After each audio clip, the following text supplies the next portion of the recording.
Pameran ini sudah saya siapkan sejak 2 tahun yang lalu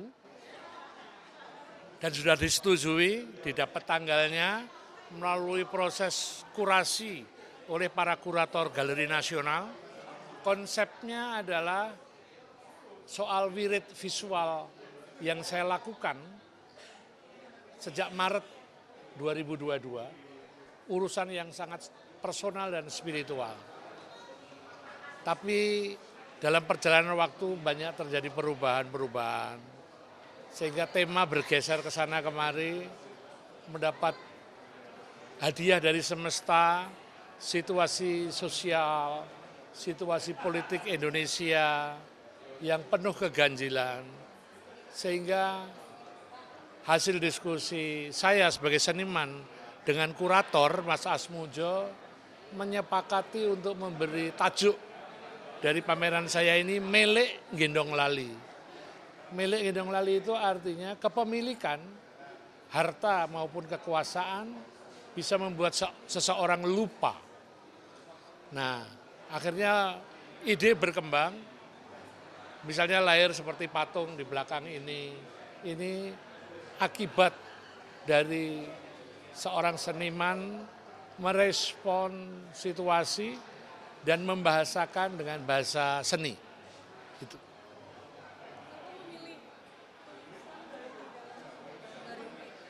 Karena itu wirid, cara saya berdoa, beribadah setiap hari dengan menulis.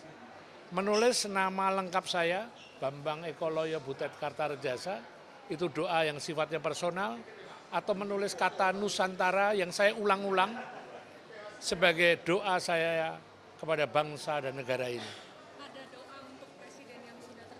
Saya hanya berdoa untuk bangsa dan negara Nusantara dan doa yang personal nama saya.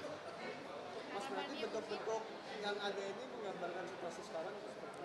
Tergantung mata yang menafsir dari seni ini.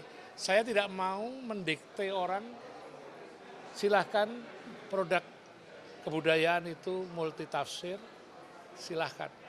Mas Butet, ini tadi dibilang karya-karya ini sejak 2002 ya? Ya. Itu ada pikiran apa waktu itu ketika sampai kok ya pas banget situasi sosialnya hari ini? Yang membuat pas bukan saya, semesta.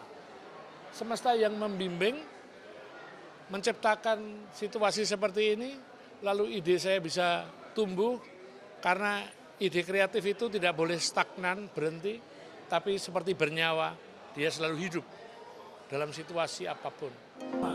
Yang hadir di sini masih bertuhan pada nilai, bukan bertuhan pada kekuatan.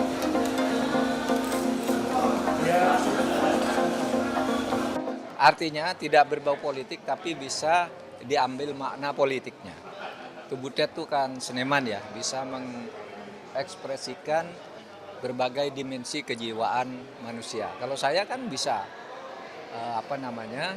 mengambil banyak pelajaran politik dari sini dan menerima pesan-pesan politik masyarakat bahwa di dalam kehidupan tuh ada pemimpin yang jahat, ada pemimpin yang buruk, ada rakyat yang patuh, ada rakyat yang ngelawan, dan itu terekspresikan dari sini semua.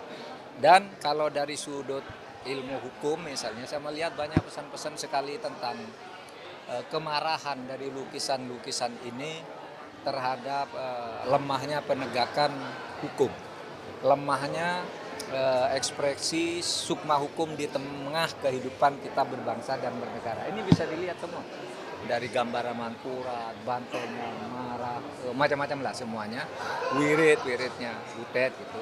Sehingga menurut saya ya selamat untuk Butet.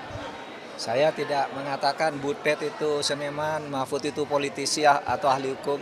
Enggak juga. Di dalam kesenimanan Butet itu ada prinsip-prinsip di dalam berpolitik yang harus dilihat sebab akibatnya, dan ada juga pelajaran-pelajaran tentang cara berhukum. Itu bisa dilihat dari lukisan-lukisan ini.